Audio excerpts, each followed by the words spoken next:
really, like, what we say can have a profound impact, whether it's for the positive or for the negative. And then also the part that's, like, for me personally, even the most convicting and probably should be for the masses, is that the Bible also says that out of the abundance of the heart, the mouth speaks. And so sometimes we're like, oh, I just need to tame my tongue, when really it's like a heart thing. Welcome back to this week's episode of the Upstream Life Podcast. Because of travel this week, we are unable to bring you a new episode, but this gives us the opportunity to go into the archives and pull out a good one. On this episode, Sami and Joe talk about words and the power they have to build up or tear down. This is a humbling and transparent episode, and we hope it blesses you. Enjoy. All right, so Sam. Yes, sir. So why don't you share with us a little bit, like, where this came from? I've got plenty to keep us on track today, but on our walk, which I'm grateful that we got to go on a walk this morning. Yeah. I'm glad to have had you with me. Yes. You wanted us to get into this words thing, and I know that you were talking about the place that they come from, out of the heart, the mouth speaketh, and all that type of stuff. So what were you thinking? Where were you going with this? Really, I was just trying to personally think about the things that come out of my mouth, but also challenge other people to really consider, like, the power and the value that words have, both, like, biblically speaking, the power that they have to either bring life or bring death. And I was talking about how in the Bible it says that, the tongue, obviously, it can do a bajillion things, but it was comparing our mouth and the capabilities that our tongue have to, like, even a spark setting an entire forest on fire. And just sharing about how, like,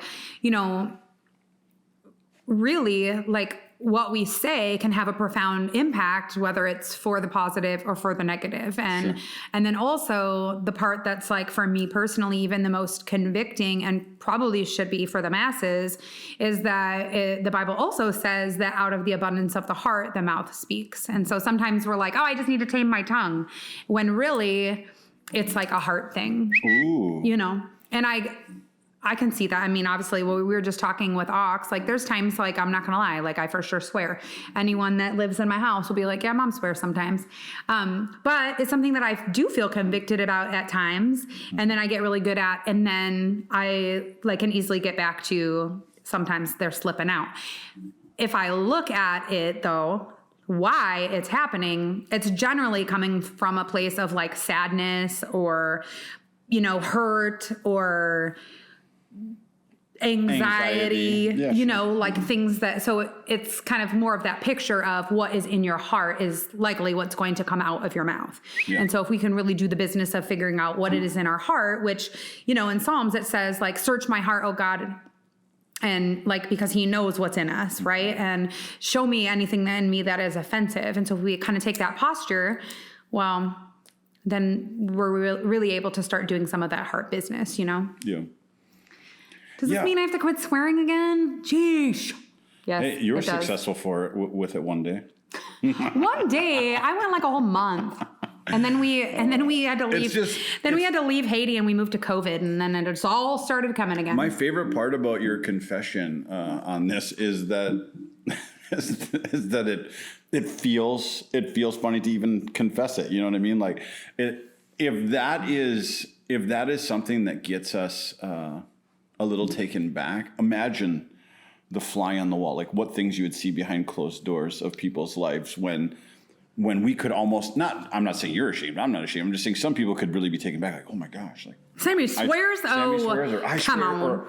Or well, Job doesn't. In full transparency, I've heard you swear not very often. It's not a very common thing for you to do that. But what you would do is, like, if you're sad or hurt or angry or stressed or anxious, you would just eat like 45 bags of sunflower seeds. I'd eat 2 rows of Oreos.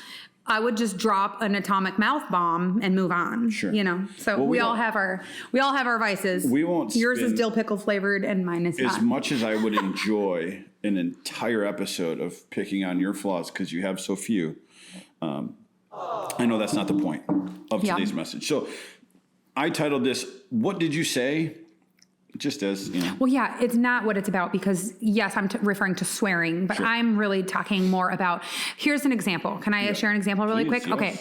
So this is random, but yesterday or two days ago, I'm in a bunch of like online, like yard sale groups, you know? And a couple days ago, this ad showed up on my news feed, mostly because it had 148 comments on it. So because of algorithms, it shows up more places, right? Well, what it was a woman who was posting a box of hangers, clothing hangers for sale. Sure. Well, the clothing hangers in the photo were pretty disheveled. It was like old school ones from like a dry cleaners with the paper and it's torn off. And I mean, it's literally a hot mess box of hangers. They're falling out. It's a hot mess. It literally looks like she shoved 80 years of hangers in a box and put it for sale for $10. Nice. Okay. Fine. Do your thing. If somebody wants to buy it, cool. If they don't, funny cool. Is someone probably did. Nobody did. Okay. But what did happen and what was so disheartening for me, also, it was very obvious from this woman's post and all of the other posts of listings she had, because those were also being shared in the comments, that English was not her first language. Sure. Okay. You know, for example, instead of spelling mannequin the way that it is spelled, it was MANKIN. Just certain things, yep. Right? So it was pretty obvious. Well, what happened was there's literally like 148 comments by the time I see it. It hadn't been posted that long, but it was people shredding this lady. No. I mean, just shredding her and just like making fun of the post and then joking about it and being like, oh, can I have more pictures, or bump, which means like move it up higher because it's really, you know, it hasn't sold yet or whatever. And just really like relentlessly teasing this lady, and then showing other listings that she had and making fun of them. Like, oh, look at this chair she's selling. It's disgusting. It's dirty. I mean, just trashing the lady.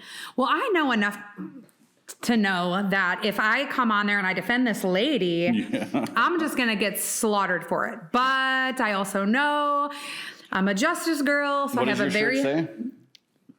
If you're neutral in...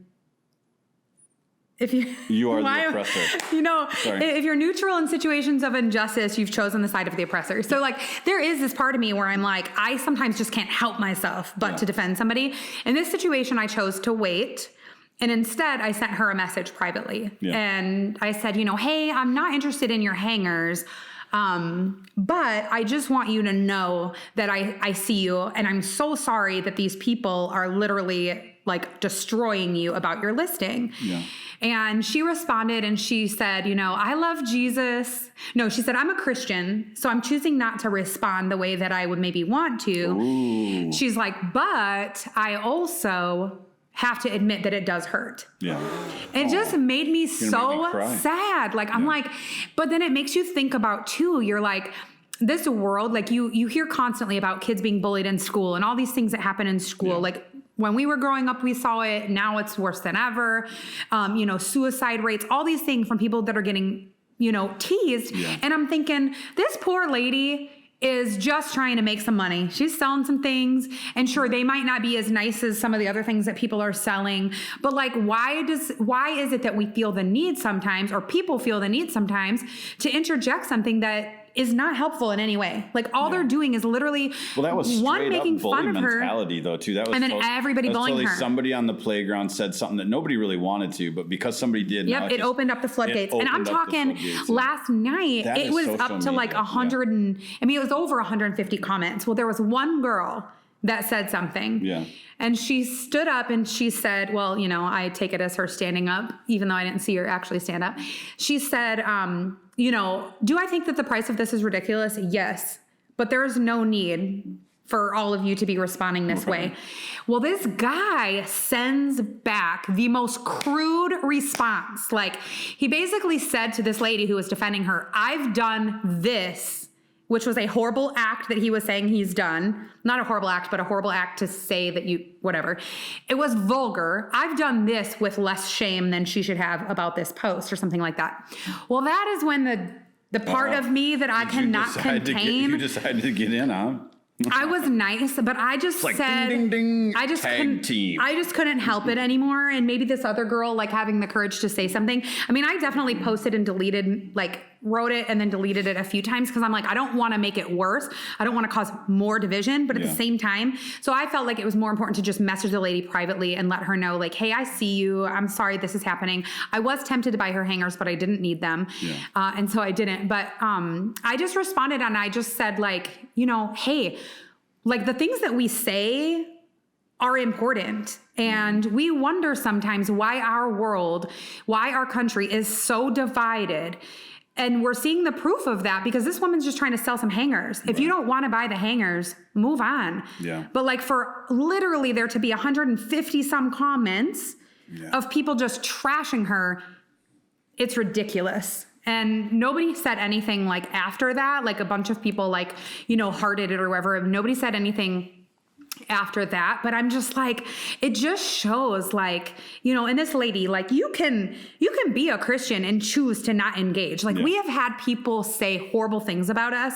We have had people straight up lie about us. Like you can Google our names and you can find horrible lies about us. You can? Yes. Because remember all that weird, people are. Should we put it to the top of our list? No, so but I'm just saying what I'm saying is that people that either have an agenda or don't understand or have hurt feelings and they don't know what to do other than to hurt people with those feelings.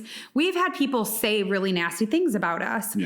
And you can be a Christian. You can be a Christian and choose not to say, like we have taken the heat for things that other people have said and done, and we know that they're in the wrong and we're in the right, and we still act like we're the ones in the wrong to the person that's in the middle because you just don't want to defame somebody else, right?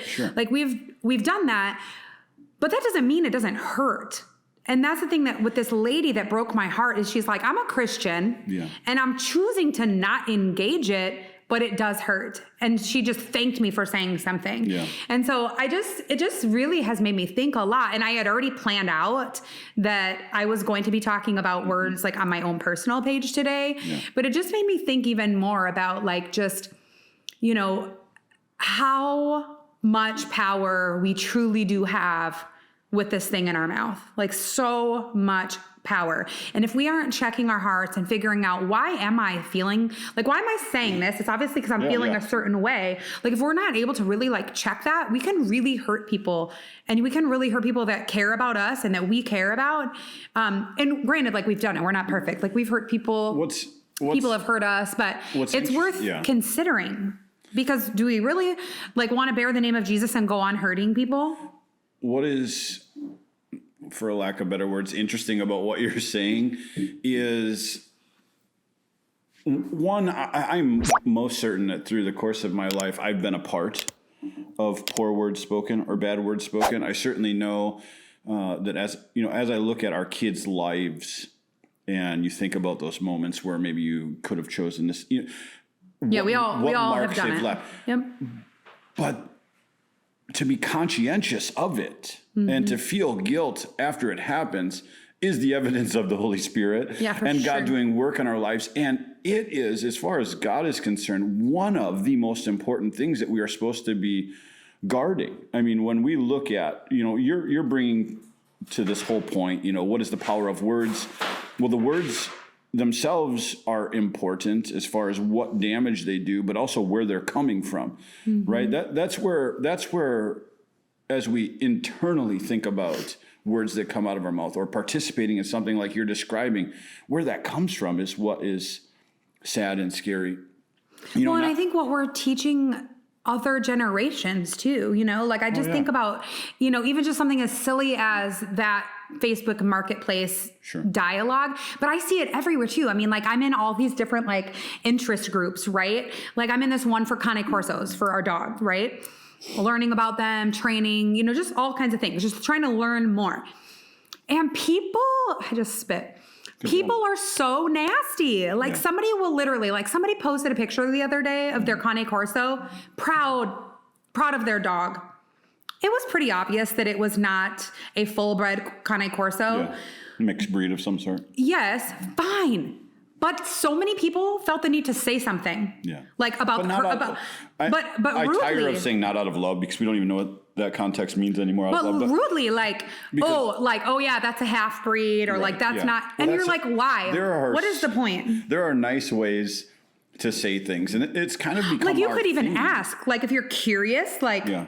Maybe you're like, oh yeah, that is obviously not a purebred Cane Corso. Maybe you could say, hey, like, Sure, you could ask, or just mind your own business. Like, why do you care if this person's dog is full bred or half bred? Yeah. Why do you care if your dog costs $5,000 or theirs costs $350? Like, why do you care? And it just makes me think that there are young people watching. Yeah. I mean, there's constantly kids in our house. What we're giving permission to. Yes. And you wonder why kids are so horrible to each other at school. We just see it all, right? Like just different things that have happened. Our kids have been, the victim of people saying horrible things to them. And we of course have. Jabbering. I've spent so much time this last year listening to, like, really broadening all the voices that I'm listening to. It's great to hear extremes on either end to try to help find your balance sometimes. And what's interesting is no matter what side somebody's on, we seem to battle. Are you talking about like you've been listening to people like politically, like on one extreme or the other, or it don't matter. Christianity one extreme or the other, or what are you referring to? As we're talking about words, and you're saying where does it come from? Like when we do that, it's this wild, like, desire to be right. Like somehow, some way, when we're talking about math problems, one thing that's beautiful about math, one of the reasons why a lot of kids love math as they're going through school is because it has a concrete real answer. You might need to figure out the formula or how to work the equation, but you can know for sure you've got the right answer. Well, life feels like today our opposition, like who we oppose in life, it's as if they are just wrong and we are just right. And never realizing that sometimes it has to do with like where your starting point is. So when I'm saying this, what I'm saying is like when we push our words, especially in today's day and age, and if we are hinged on just being right, because your camp can feel like you're right, my camp can feel like I'm right, you can lose love in the middle. And when it comes to, what would Jesus do? God never once spoke to us and said, make sure in all situations that they know you are Christians by being right. Right. He says, right. See what I did there? Didn't mean to do that. He said, may you be known by your love. Mm-hmm. And, that can. But that so can many be, people are so opinionated, and especially because you have social media where it just kind of is this open door to say whatever you want, whenever you want, to whoever you want. And you're not weighing the cost. It's damaging. Not weighing the cost at that point. And that's when you were sharing that story about this lady in Facebook Marketplace. I had to do something last year that most people will go their whole lifetime without doing. But I had to write 1 through 41, which represent every year of my life, and try my best to remember marker moments of those years. So year 1, obviously you don't remember much of anything, all the way up to 4 or 5.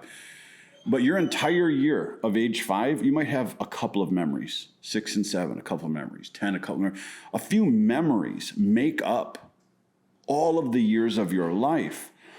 And when it comes to words, sometimes those markers can leave, as you said before, our words can set ablaze an entire forest. A little spark that doesn't seem very dangerous.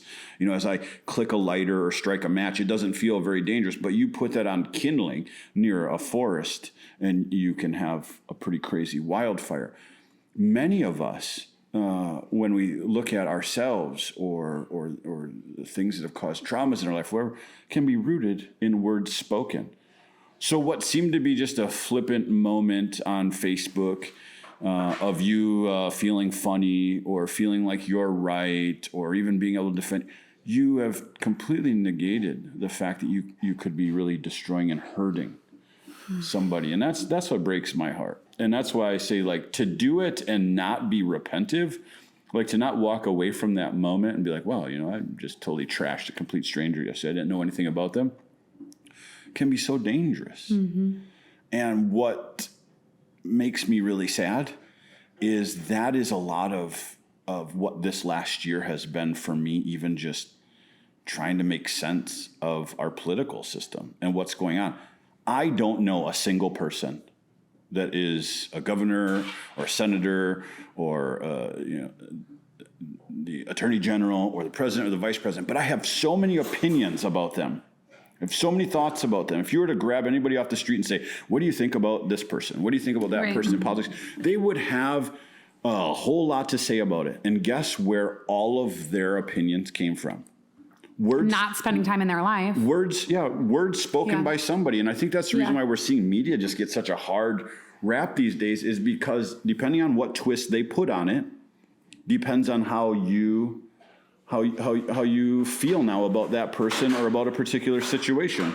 Okay, move on. Do you remember where we were? Yeah, so what I want to do is try to get under the surface, all right? So we have dealt with the fact that words come out of our mouth sometimes that can cause damage. And that in itself is bad. We should think about it. We should look at it and examine it. But also, like, where is it coming from? Right? It like out of the abundance of the heart, the mouth speaks. So what does that mean? Does it reveal about our hearts if we can examine our lives? We look at our lives and be like, oh wow, I can say some hurtful things, or wow, this could really cause a fire. That whole verse, right, in James is comparing our tongue to like the rudder of a ship, right? Yes. It's saying, or to like the bit in a horse's mouth. It's a million things. A ship is huge, it's mighty, yet just a tiny little rudder can guide its direction. So it's saying our tongue has the ability to set a course for our life, things that we speak over our own life, and set a course for other people's lives, that we speak into other people's lives. Some people are very calloused, and, you can say negative things about them. They can brush off their back. But that's not typically the case. Most people take our words spoken over them, pretty seriously. Mm-hmm. And it can set the course of life. So as we are examining this thing of words, what does it reveal about our heart? What kind of issues can we be having with our heart if we find ourselves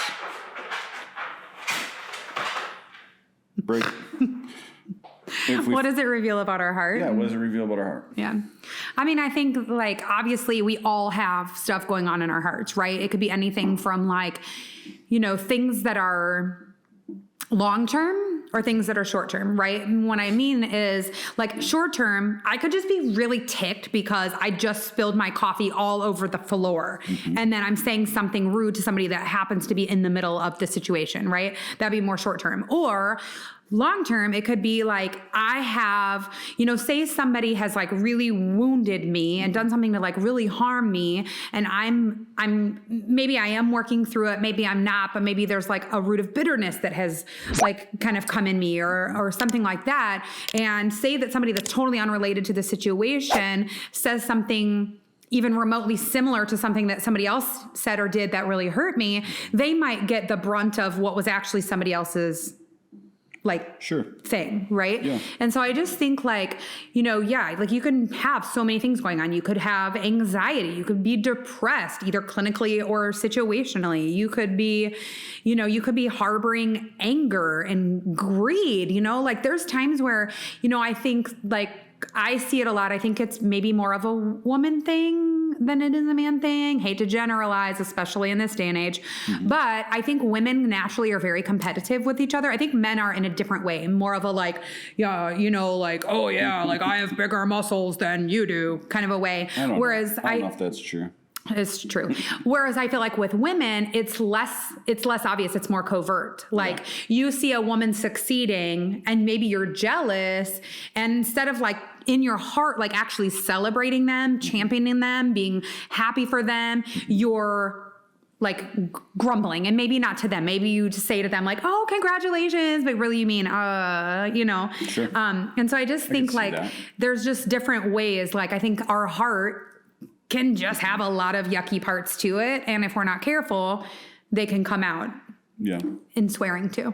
Well, when I examine my heart, I can definitely see that I'm a critical spirit. And that typically that's rooted in... Okay, don't speak that over yourself. Let's not say I am a critical spirit. Oh, Let's say I can have a critical spirit. Thanks for the correction. Yes. Let me say that when I'm actually looking at myself, I can see that I can be critical about situations. Mm-hmm. When I examine that, usually it's rooted in envy.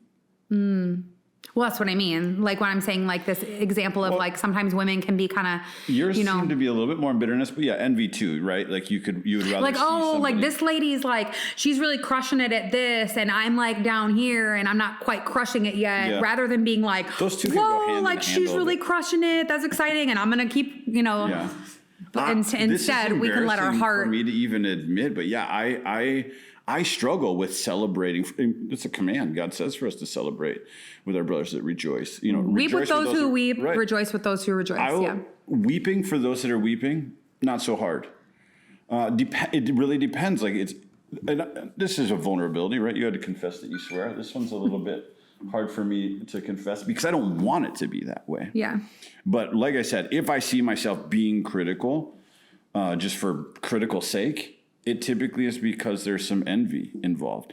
And that is kind of what goes to the top of my list. But I feel the root sometimes you might think like envy might be the more obvious.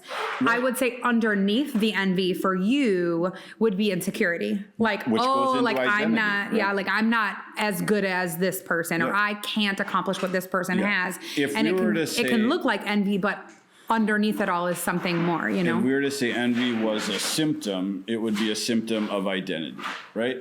I struggle really hard with ever feeling good enough. Like I could say something that makes somebody sad or angry or upset, and I'm going to take that a lot more to heart than the average person because there is a deep sense of identity for me that's rooted in words spoken over me as a child, that I'm just always going to be a failure. A failure?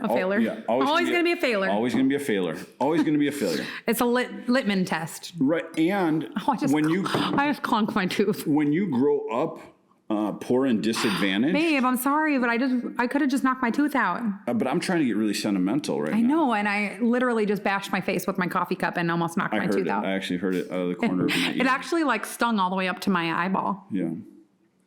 I totally forgot what I was gonna apologize. say. You were Do remember talking. what I was saying? Yes, you were talking about how like there are certain things that were spoken over you from a young age that you bring into adulthood, and so words. I was really distracted by knocking my tooth out. Yeah, words spoken over me left a mark. That mark, there you go, leaves me wounded in most situations. Like failure is a very normal thing. Mm-hmm. Really, It's actually a good thing. well, no, but you can learn. Imagine for a second if you were scared of failure, you wouldn't try anything new. Or maybe you'd try less than if you weren't scared of failing. Well, no, but I'm just saying, like, if Because you're scared of failing, and we've tried a lot of pretty crazy things. well, I know, but even those crazy things that we've tried because I had this weird sense of like we would accomplish it. I think because of things that we've been able to do in the past. But when failure comes knocking at your door, and you have an identity issue that you're afraid of living up to those words spoken over you, that you're always going to be a failure, it can be really destructive. Mm-hmm. You know, that can really set the forest afire. So anyways, yeah, I think as we examine our hearts, right, words could be something that are easy for us to look at and be like, wow, I just said something that made somebody cry, or I just said something I'm not proud of, or wow, that could leave its mark. It's one thing to be repentant of those words. It's another thing to go home, go into your quiet place, and examine your heart and say, where did that come from? Mm-hmm.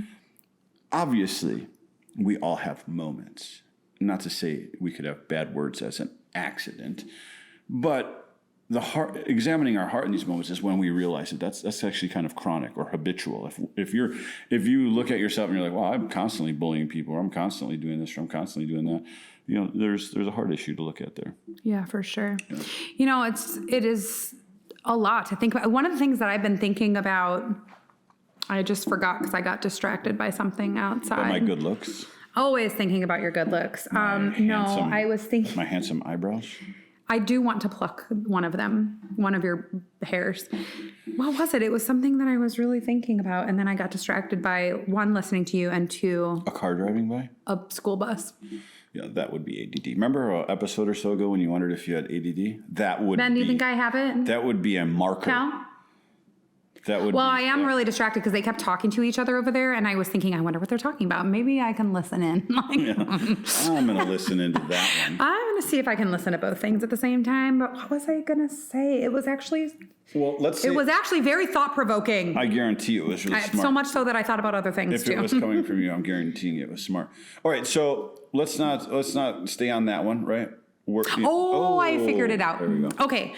So this is something that I was thinking. I've thought about this several times in my life. And since I earlier confessed that sometimes I have a struggle with swearing, I have thought about this off and on my whole life. Because every now and then, Ben, you should just beep a word that she says to you so people think she's swearing. Because sometimes I say things like, okay. But anyway, so you could beep out George. That'd be really funny. Yeah. Anyways, so this is something that I think about sometimes. Several times, you said. Several times throughout my life. Yes. And that is, would I say this at church? Would I say this at church? Would I say this with and like granted, the people, like my Christian friends that are like the closest to me, they've heard me swear. Like I'm not going to act like they haven't. But I also remember a time where a pastor's wife swore in front of me. And I was like, this is cool. Like we are cut from the same cloth. But then later, within a few hours, she apologized to me and said like, hey, I really shouldn't have spoken that way. Like I shouldn't have said this. I'm sorry for saying that. And it actually has always impacted me. Not enough that I just stay not swearing because my life, like I said, you choose, dill pickle. You're going to have to bleep that out. I choose dill pickle. Yes, dill pickle sunflower seeds. Every time for me. You choose dill pickle sunflower seeds, and I choose sometimes swearing. But anyways. Oh, you actually meant to say dill pickle? Yes. I thought you were going to say like diplomacy. No. Or diplomat. No, I didn't know that literally the word you were looking for. Dill pickle. I was really trying to say, but then I was going to say something else and I didn't mean to. But anyways, it just makes me think about if you cannot say it at church, you should be able to not say it wherever you are. That goes back to, remember me talking about, well, maybe I've never shared this with you. Dill pickle. I've never shared this with you, but I used to. You never shared this with me? I'm scared. Brandon Anfinson, if you're watching, I apologize. Were you mean to him? Brandon Anfinson and I had such a close working relationship for so many years that we crossed that professional line. Like we would Did you swear? No, we would go at each other in business. It'd be him and I, because there was a time in my life where my office was the top of someone else's office in a giant warehouse covered with dust, and my desk was a weeder gym machine. Clint West would remember this. And so him and I, like, we went through the trenches together. And we were very competitive with each other. It's one of the reasons why we loved working together. But one time I was just giving it to him, like just nasty Joe. We better find him and apologize. I can't even remember what we were arguing about, but we were arguing like two dudes in a locker room. Rude. And our boss walked past us, and I was instantly able to stop. Yeah, naughty. Prior to that moment, though, I would have felt like, I'm yelling at you because you're yelling at me. And the situation was it was what it was. But the proof of that, the right person placed, within earshot, it could instantly call. I mean, I was at a 10 and it brought me down to an instant 0 and 1. And that tied in with me after that moment. It tied in with me as far as God telling us about being respecters of men. There are many things that we think we can do in private that we really can't. Mm-hmm. Or shouldn't. Shouldn't. God is always with us. And so I wouldn't say that my yelling, arguing, whatever it was that you'd call that moment had completely gone away. You and I have certainly shared some good arguments. We have? But even in that same sense, there's a part where it's like, I don't really want anybody else to have to hear this, and I go take a breather and get out of the room before it escalates or whatever. But it's this idea that when we think... You're definitely more fight or flight, and I'm definitely more fight. When we think that we can't control a response of our mouth is really admittance that we are out of control. Of our heart. Yeah. Of our heart and our mouth. It's something to really think about.